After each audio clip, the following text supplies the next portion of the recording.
Welcome to the deep dive. So today, forget the usual postcard view of France. We've got this collection, 10 curious facts about France, and we're planning to dig into some things that might genuinely surprise you. Yeah, definitely things beyond the Eiffel Tower and croissants. Exactly. Think of it as, a shortcut to sounding like you really know France. We're covering everything from its global footprint to some really unique laws, ready to jump in. Let's do it. Okay, so first up, something that really kind of shifts your perspective on France's, size, I guess. How so? It's time zones. Yeah. Think of France, you think Europe, right? Yeah. One time zone, maybe two. Yeah, basically. Well, because of all its overseas territories, places like Réunion, Guadeloupe, French Polynesia, France, actually covers 12 time zones. 12? Yeah, 12. Oh. It's actually the most in the world. It gives you a sense of this truly global presence. That is genuinely surprising. Okay, Yeah. so from time zones to something a bit more on the plate, snails. Escargot. Yes. A French classic for some. A classic, sure, but the sheer number they eat is staggering. We're talking over 30,000 tons a year. Which works out to something like 500 million snails. 500 million. 500 million. That's a lot of snails. It really shows how different food cultures can be. Absolutely. It's deeply embedded. A delicacy now, maybe a necessity way back when. And speaking of French culture, drawing people in, the Louvre. Oh yeah, the Louvre. Packed. Packed is an understatement. Yeah. It's the most visited museum on the planet. Over 10 million people walk through its doors every year. 10 million. That's more than the population of some countries. Exactly. I mean, the Mona Lisa is a huge part of that, of course. The main event for many, probably. Sure, but the whole place, the collections, the history, is a massive cultural magnet. Okay, here's one that sounds almost like an urban myth. Paris and stop signs. The famous lack thereof. Right. Apparently, in the entire city of Paris, there is only one official stop sign. Is that really true? It seems to be, yes. They rely heavily on priority to the right rules, roundabouts, traffic lights. But just one stop sign. In a huge capital city, it seems so counterintuitive. Well, it probably reflects a different philosophy of traffic management, maybe prioritizing flow. Roundabouts can be quite efficient, when they work well. Huh.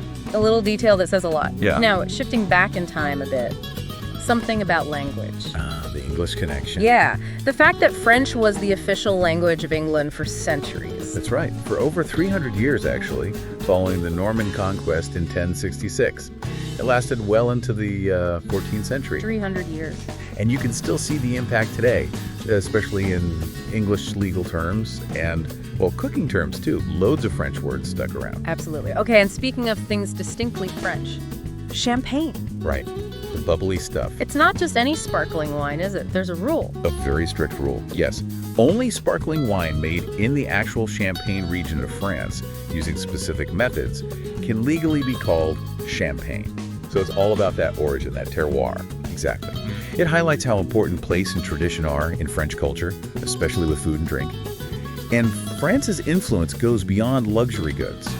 Think about measurements. Measurements. The metric system. That was a French invention born out of the French Revolution in the late 1700s. Oh, right. Kilograms, meters. All of it.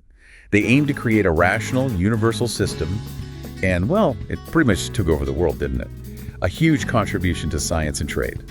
Definitely standardized things. Now, something more on the personal family side, there's an award. Yes, the Médaille de la Famille Française, Yeah. the Medal of the French Family. What's that for? It's given by the government to parents, usually mothers historically, who have raised several children with, dignity and care. It's a unique kind of state recognition for the effort involved in raising a large family. Interesting. A very specific kind of honor. And then there's this really unusual law about marriage. Ah, yes. Posthumous marriage, marriage after death. Which sounds incredible. How does that work? It's allowed only under a very specific, quite strict circumstances. Essentially, you have to prove that the deceased person intended to marry, that all the preparations were underway before they died unexpectedly. So it formalizes a commitment that was already there. Exactly. Yeah, It's rare, obviously, but it's a fascinating sort of compassionate legal provision. definitely unique. Okay, so we've covered time zones, snails, museums, language, laws. Bringing it all together, there's one big fact left. The tourism numbers. The tourism numbers. France is, quite simply, the most visited country in the world. Year after year. We're talking, what, over 90 million international tourists annually now? Over 90 million. It just shows the enduring appeal, the art, the food, the history, the landscapes. It all adds up. It really does. So, Yeah. I mean, when you look at all these facts together, France is clearly much more complex and surprising than stereotypes suggest. Absolutely. Way beyond the cliches. So, for you listening, which of these curious facts kind of grabbed your attention the most? Was it the time zones, the snails, the single stop sign? Makes you wonder what other hidden gems or odd little facts are out there, not just about France, but, well, anywhere. Exactly. There's always more to discover if you look just a little bit closer.